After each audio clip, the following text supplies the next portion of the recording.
आइए शुरू करते हैं। वो वाला फैन ऑफ कर दीजिए। औरंगजेब, टॉपिक का नाम क्या है? औरंगजेब। ये मुगल वंश के अंतिम महान शासक थे और इतिहास में आलमगीर के नाम से प्रसिद्ध हैं। इन्हें जिंदा पीर के नाम से भी जाना जाता है। औरंगजेब का शासनकाल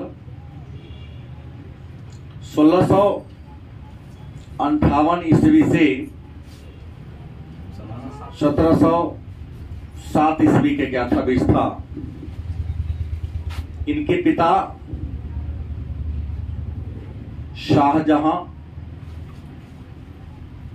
माता मुमताज। इनके जन्म की बात करें कि औरंगजेब का जन्म कब हुआ, तो औरंगजेब का जन्म 3 नवंबर 1618 ईस्वी को उज्जैन के निकट दोहद नामक गांव में इनका जन्म हुआ था। उज्जैन गुजरात में नहीं पड़ता है, हाँ उत्तर प्रदेश नहीं पड़ता है, ये आपको मध्य प्रदेश में, ये लोग गलती बोल रहे हैं ना। उज्जैन के निकट दोहद नामक गांव में इनका क्या हुआ था, जन्म हुआ था। और इनके विवाह की बात कर दें कि इनका विवाह कब हुआ था, तो इनका विवाह 1638 में 37 में फारस की राजकुमारी दिलरास बानो बेगम से विवाह हुआ था, जिसे औरंगजेब रबिया बीबी के नाम से बुलाते थे। आपको बता दें, औरंगजेब अपने पिता के काल में, शाहजहां के शासन काल में दक्षिण का गवर्नर रह चुके थे।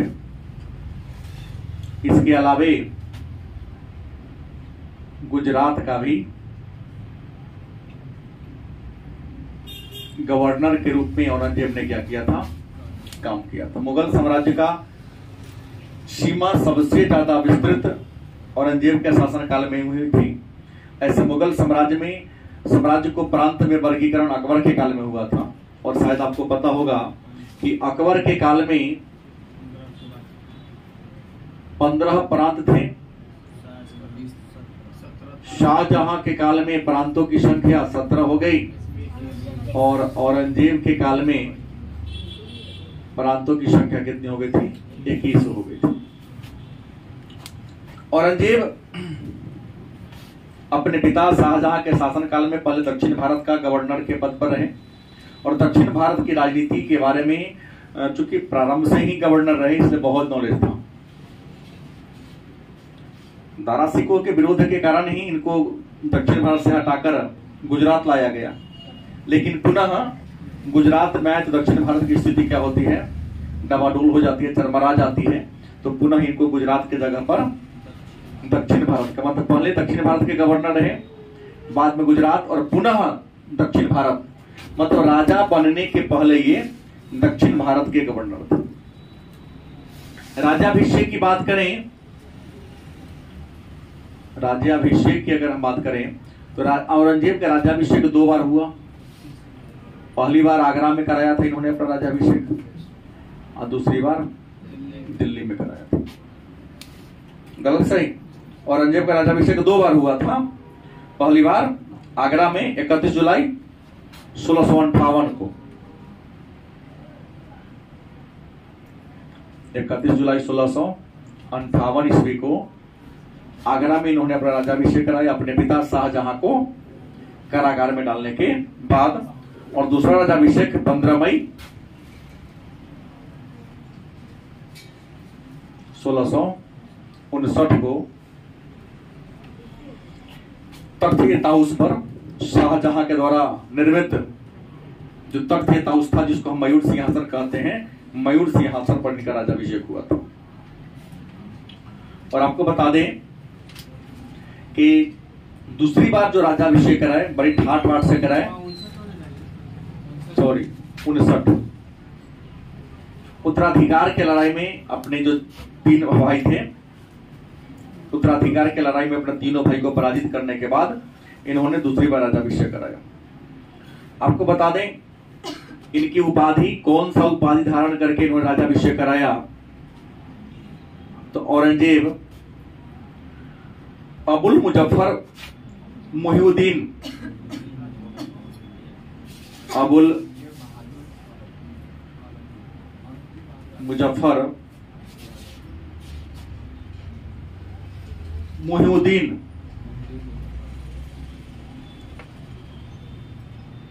मुजफ्फर,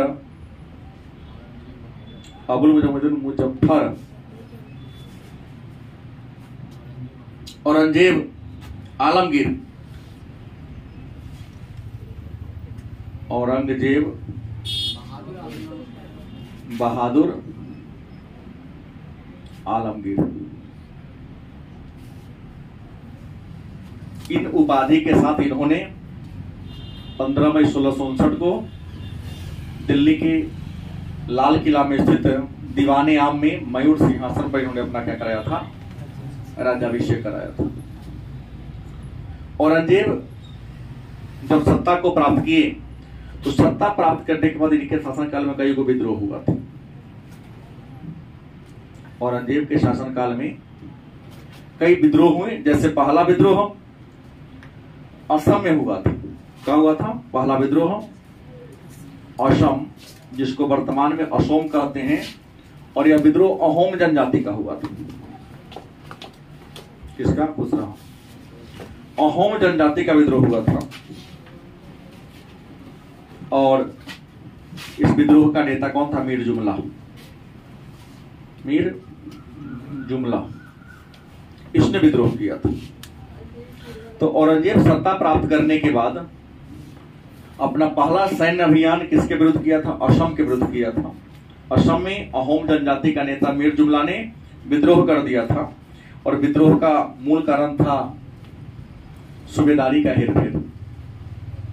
मीर जुमला पहले सूबेदार थे बंगाल का, उनको हटा करके दूसरे को लाया गया, इस वजह से हुआ था। आप जान रहे हैं कि हमने पिछले क्लास में कहा था कि शाहजहां ने राजकीय घोषणा पत्र जारी किया था, और अपने राजकीय घोषणा पत्र में कहा था कि सभी उच्च पद पर केवल और केवल मुसलमानों को बैठाया जाए। शाहजहां के शासनकाल में ऊंचे पद पर हिंदुओं की संख्या लगभग 14.5% थी, लेकिन औरंगजेब के शासनकाल में ऊंचे पद पर 33% क्या थे? हिंदू थे। 1/3 पद हिंदू सरदारों से, खास करके राजपूतों की संख्या क्या थी? ज्यादा बढ़ी हुई थी। तो अहोम जनजाति ने विद्रोह किया था मीर जुमला के नेतृत्व में 1662 ईस्वी। उसके बाद इस अहोम जनजाति के विद्रोह को दबाने के बाद औरंगजेब अपना सैन्य अभियान किया था बीजापुर के विरुद्ध।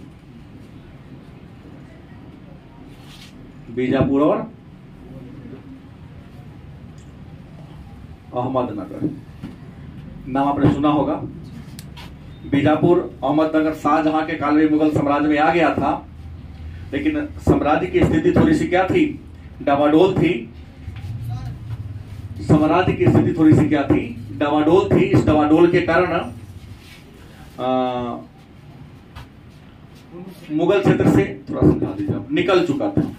और बीजापुर को 1686 में और अहमदनगर को 1687 ईस्वी में मुगल साम्राज्य में औरंगजेब के काल में क्या कर दिया? मिला लिया गया था। पीछे चल जाइए। आपको बता दें, अगर हम अहमदनगर की बात करें तो अहमदनगर को तो बड़ी आसानी से मिला लिया गया। बीजापुर की बात करें तो बीजापुर में राजा कोई और था, सत्ता कोई और चला था। बीजापुर का जो राजा था उसका नाम था अब्दुल हसन। क्या नाम था? अब्दुल हसन यहाँ का राजा था, लेकिन राजा नाम मात्र का शासक था। इनमें शासन करने की कोई काबिलियत नहीं थी। इस अब्दुल हसन के काल में इनका दो दरबारी था, दोनों जाति का ब्राह्मण था। नाम सुने होंगे, मदन्ना व मकन्ना। ब्राह्मण था दोनों, ये दोनों क्या था? ब्राह्मण था। मैंने ये कहा कि औरंगजेब 1687 ईस्वी में बीजापुर को मिला दिया। जिस समय औरंगजेब बीजापुर पर हमला बोला था, अटैक किया था, उस समय बीजापुर का जो राजा था उसका नाम था अब्दुल हसन। क्या नाम था? लेकिन नाम मात्र का राजा था। शासक वाला कोई गुण इसके अंदर था ही नहीं। बहुत ही कमजोर और डरपोक था। इनका दाहिना हाथ या दोनों हाथ कह सकते कौन था? मदन्ना और मकन्ना। मदन्ना और मकन्ना ही इनके साम्राज्य के पूरा करता धरता था। तो औरंगजेब ने क्या किया? 1687 में मदन्ना और मकन्ना को पराजित करके बीजापुर को मुगल साम्राज्य में क्या कर लिया? शामिल कर लिया। गोलकुंडा की बात करते हैं तो गोलकुंडा में आदिल शाही वंश का शासन था नहीं, और आदिल शाही वंश को 1687 में पराजित बड़ी आसानी से, क्योंकि यह तो बहमनी साम्राज्य का टूटा हुआ हिस्सा था। बहमनी साम्राज्य में 5 राज्यवंश थे, उसमें से एक का टूटा हुआ हिस्सा था। बड़ी आसानी से इसको पराजित करके मिला लिया गया। औरंगजेब के मराठों के बाद यहां गया दूसरा एक और विद्रोह इनके काल में हुआ था, मराठा का। औरंगजेब को अगर सबसे ज्यादा किसी ने परेशान किया तो मराठा ने किया था। मराठों का सबसे बड़ा नेता छत्रपति शिवाजी, नाम सुना होगा आपने। मराठों का सबसे बड़ा सरदार कौन थे? शिवाजी। जन्म 1627 में, मृत्यु 1680 में हुआ था। गलत सही? 1674 ईस्वी की कहानी है। रायगढ़ के किला में इन्होंने अपना राज्याभिषेक कराया था। और औरंगजेब स्वयं बहुत ही कुशल सेनापति, ताकतवर राजा थे, लेकिन इनके ताकतवर होने के बावजूद भी मराठों का इतना ज्यादा दबदबा था मुगल प्रभाव क्षेत्र पर कि शिवाजी मुगलों के क्षेत्र में घुसकर आम जनता से चौथ और स्वदेशमुखी नामक राजस्व लगान लिया करता था। चौथ उपज का 1/4 अर्थात 25% था। स्वदेशमुखी उपज का 1/10 अर्थात 10%। ये मराठा सरदार मुगल क्षेत्र में प्रवेश करके वसूला करते थे। ये औरंगजेब के लिए बड़ा ही दुर्भाग्यपूर्ण बात था।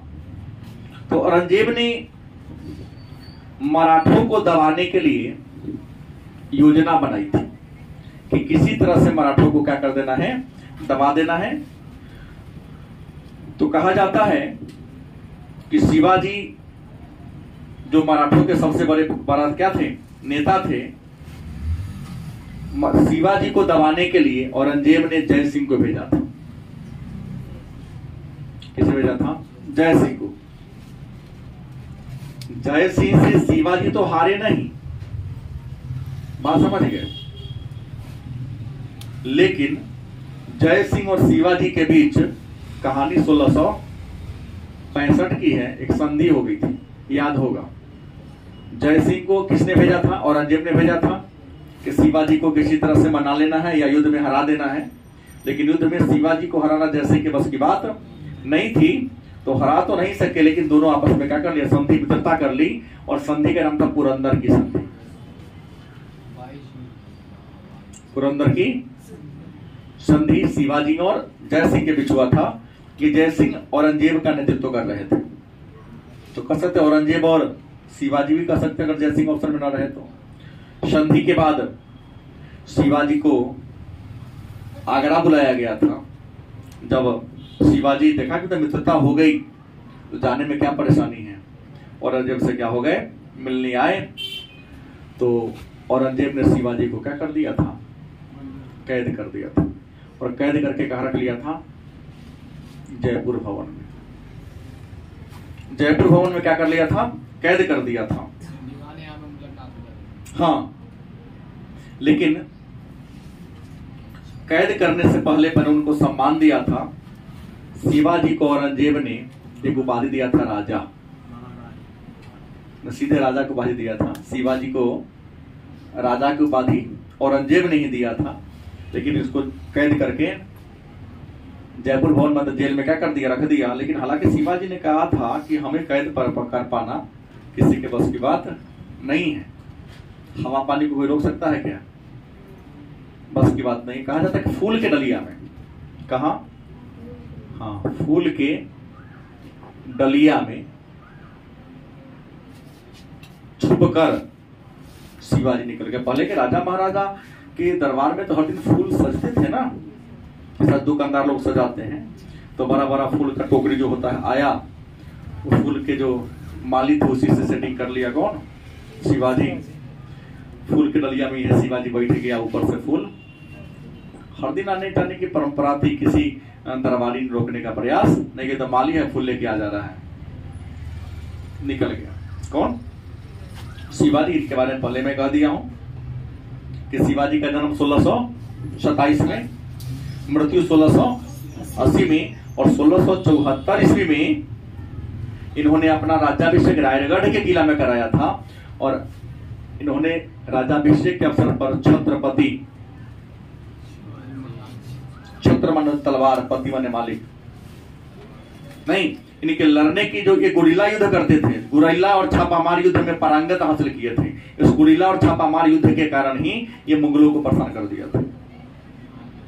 इनके छापामार और गुरिल्ला युद्ध के कारण इनको पहाड़ी चूहिया कहा जाता है। क्या अटैक करके किस गुफा में घुस जाते थे, इसकी जानकारी किसी को नहीं होती थी। एक विद्वान है जो लिखते हैं कि जिस प्रकार स्पेन के फोरे ने नेपोलियन को बर्बाद कर दिया, कहता है स्पेन के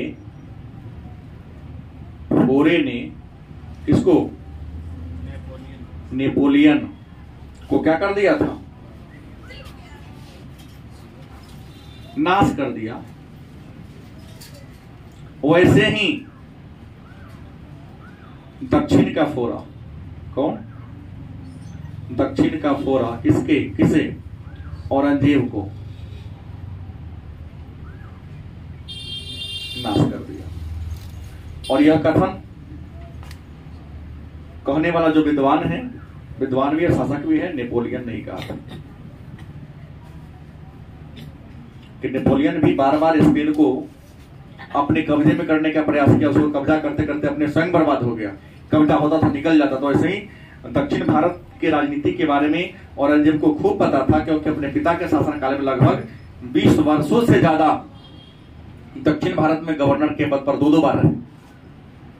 लेकिन तो अब जब राजा बने तो पूरे दक्षिण भारत पर अपना दबदबा जमाए रखने के लिए बार बार सैन्य अभियान भेजते थे, जीत लेते थे। जैसे जीत के बाहर आते थे, क्या होता था? इनसे मुक्त हो जाता था। हमेशा कोई ना कोई विद्रोह होते ही रहता था।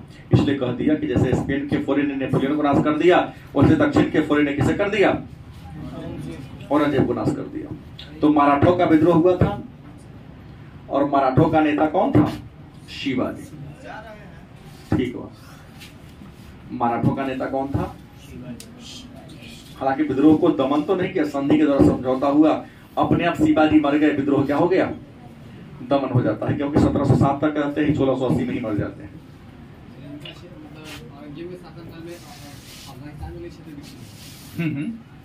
तीसरा अगर विद्रोह करेंगे, बड़ा विद्रोह हुआ था तो जाटों ने विद्रोह किया था।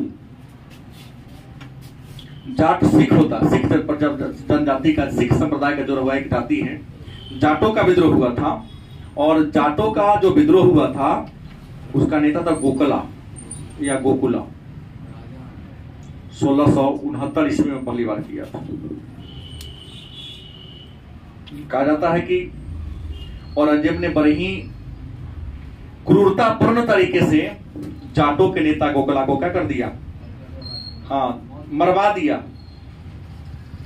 गोकला को पकड़कर कहा जाता है जिंदा पकड़ लिया गया और उसके शरीर को कई खंडों में कटवा दिया औरंगजेब। हाँ, क्या रहा होगा? खून पानी का काम। हाँ, खून पानी का काम, बड़ी निर्दयतापूर्ण तरीके से। लेकिन जब गोखला को निर्दयतापूर्ण तरीके से मारा गया तब जाटों का दूसरा नेता आ गया जिसका नाम होगा राजा राम। क्या नाम था? और राजा राम ने 1685-86 में 1685 एंड 86 ईस्वी में राजा राम ने जो जाटों का नेता था विद्रोह कर दिया। और कहा जाता है कि राजा राम के विद्रोह को दबाने के लिए औरंगजेब ने मुगल सेनापति मुगीर खान को भेजा था, लेकिन मुगीर खान को राजा राम ने क्या कर दिया? पराजित कर दिया था। और राजा राम ने किया क्या था? सिकंदरा चला गया। कहां? सिकंदरा जो आगरा के बगल में है, और सिकंदरा में ही महान मुगल बादशाह अकबर को क्या किया गया था? बनाया गया था। तो सिकंदरा स्थित अकबर के मकबरा को, सिकंदरा स्थित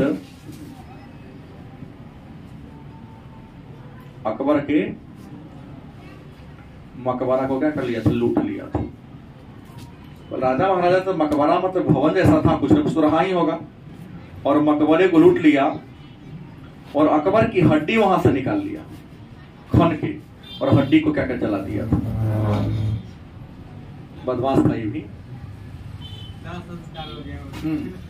तो सिकंदर अकबर के मकबरा को लूट लिया, उनके हड्डी को निकाल कर जलाने का क्या किया था? काम किया था। राजा राम के बाद जाटों का तीसरा नेता हुआ तो चूड़ामन हुआ था। गलत सही? हाँ, जाटों का नेता कौन होता है? चूड़ामन होता है। और जो उसका भतीजा होता है, चूड़ामन जब जाटों का नेता बना तो एक राजवंश की स्थापना किया था, भारतीय राजवंश। कौन राजवंश? भारतीय वंश की क्या किया था? स्थापना किया था। और चूड़ामन ने क्या किया था? मुगलों का जब तक जिंदा रहा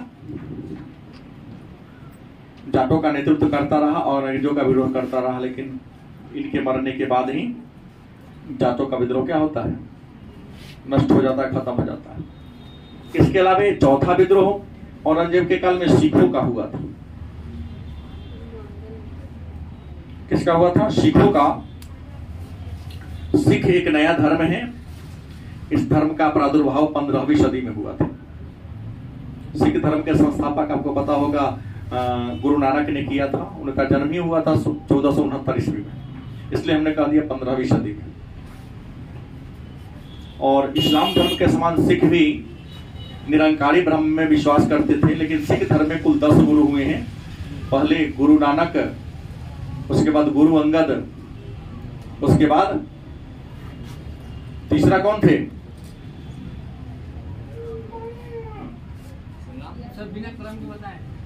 बिना क्रम के नहीं, क्रम से मैं पूछ रहा हूं। अमरदास। तीसरा कौन थे? अमरदास।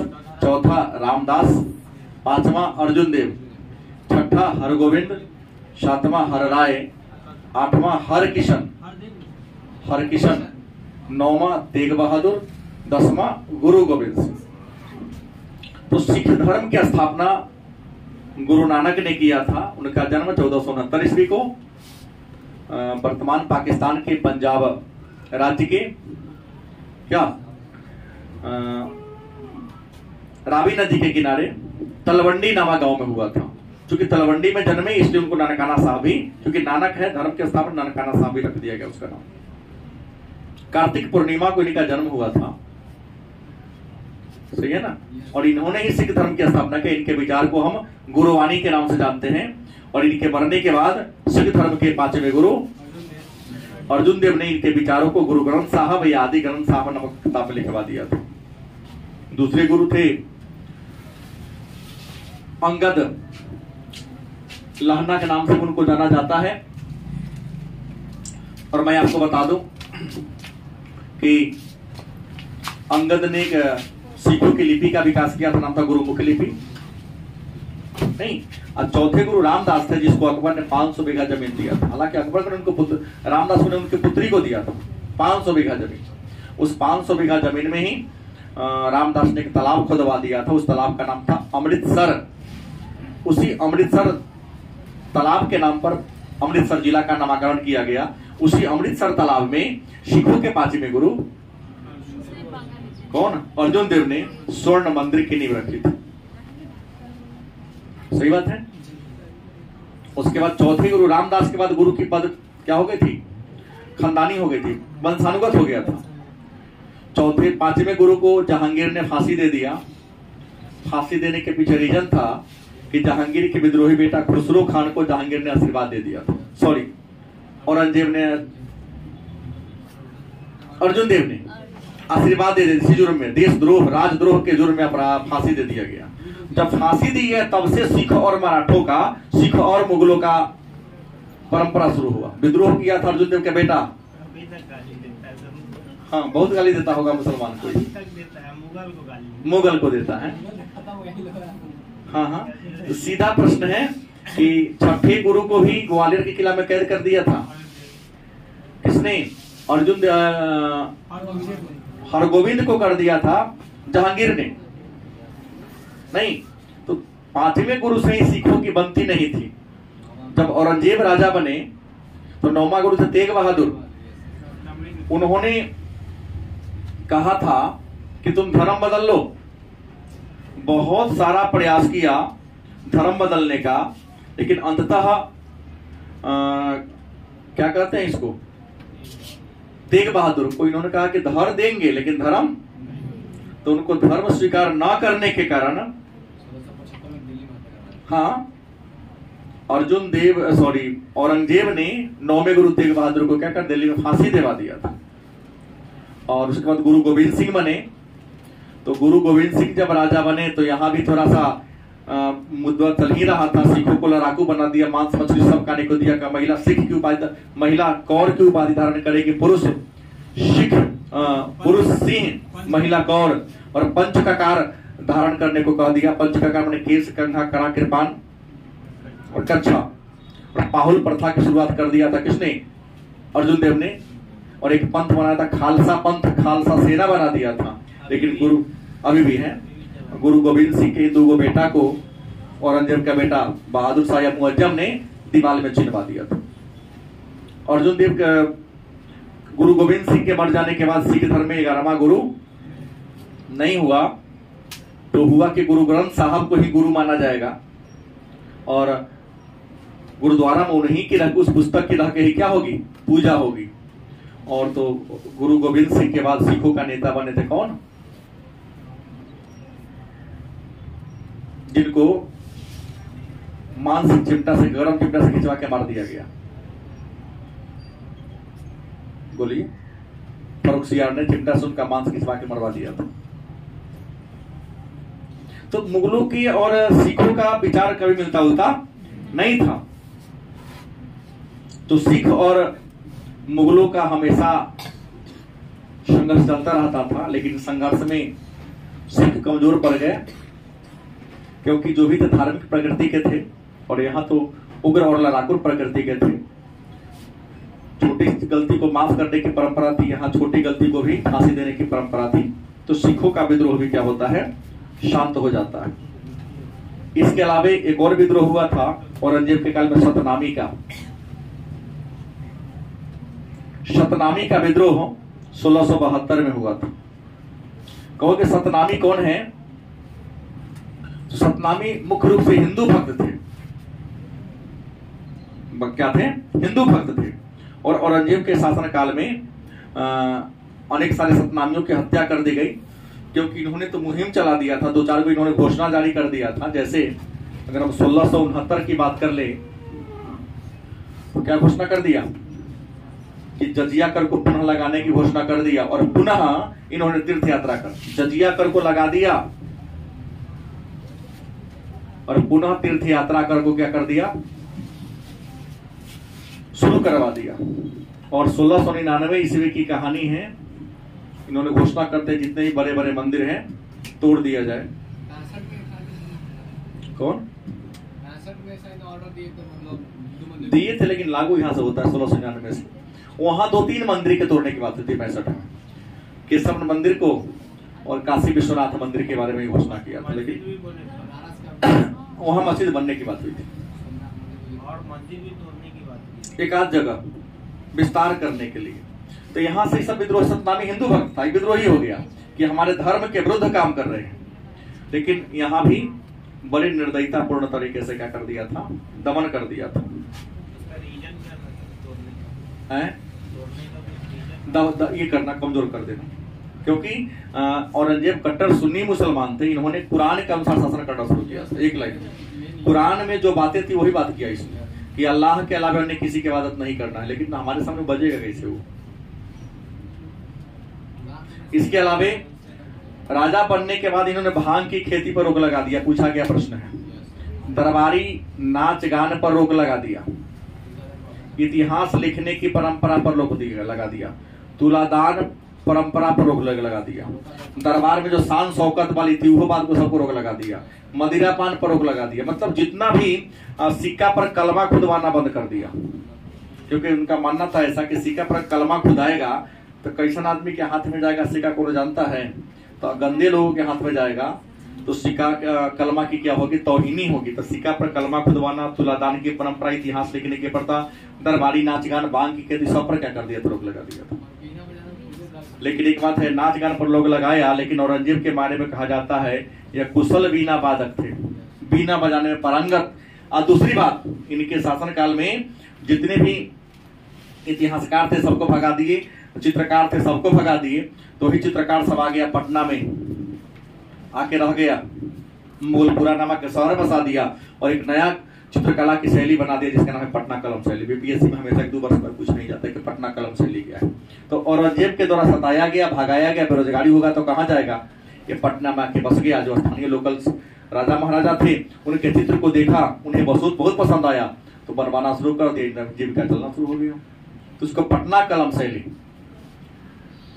का विकास औरंगजेब के शासनकाल में ही हुआ था। तो यह बीना बजाने में कुशल, अपने पारंगत थे। और औरंगजेब की खासियत एक और बता देती, उन्हें दरबारी इतिहास परंपरा पर रोक लगा दिया।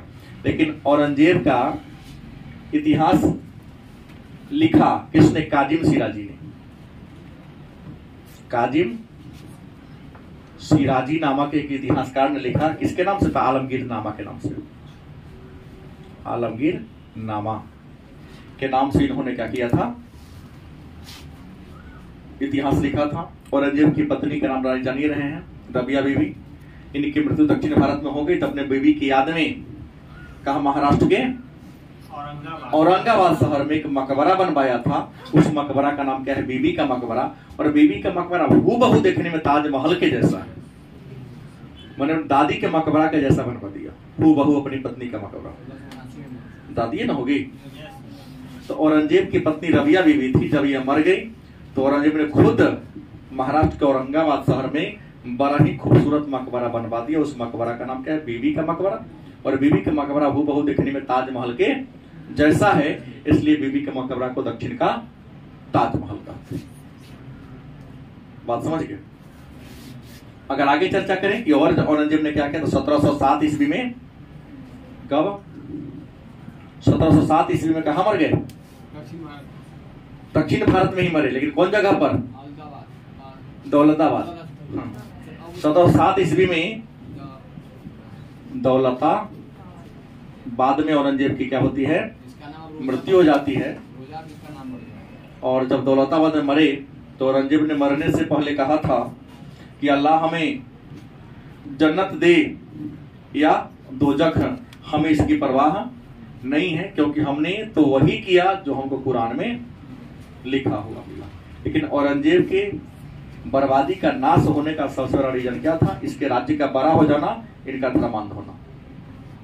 क्योंकि धर्मांध इतना हो गए कि दक्षिण में विद्रोह को दबता, उत्तर में विद्रोह शुरू हो जाता, उत्तर का विद्रोह दबता, तब पूर्व में पूरे जीवन लगभग 49 वर्षों तक औरंगजेब ने शासन किया।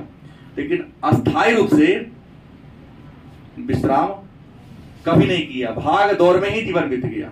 इसलिए नेपोलियन ने कह दिया जैसे मेरा नाश स्पेन ने किया वैसे ही इनका नाश। लेकिन एक कहानी कहा जाता है कि 1707 में मर गए तो औरंगजेब के पास भी कितने संतान, 4 संतान। और औरंगजेब ठीक है कि शाहजहां ने गलती की कि बिना मंत्री परिषद, बिना कुटिलताई का बैठक बुलाए युवराज घोषित कर दिया। किसे? दारा सिकोह को। तो उसे भी बड़ा गलती कर दिया कि राजा बनने के लिए अपने पिता को कहां डाल दिया? जेल में। कैदी का जीवन अपने पिता को दिया। जब पिता मर गए तो अपने पिता को कंधा भी देने नहीं गया। कहा जाता है शाहजहां की जब मृत्यु हुई तो साधारण नौकर और किन्नरों ने उनके सबको कंधा दिया था।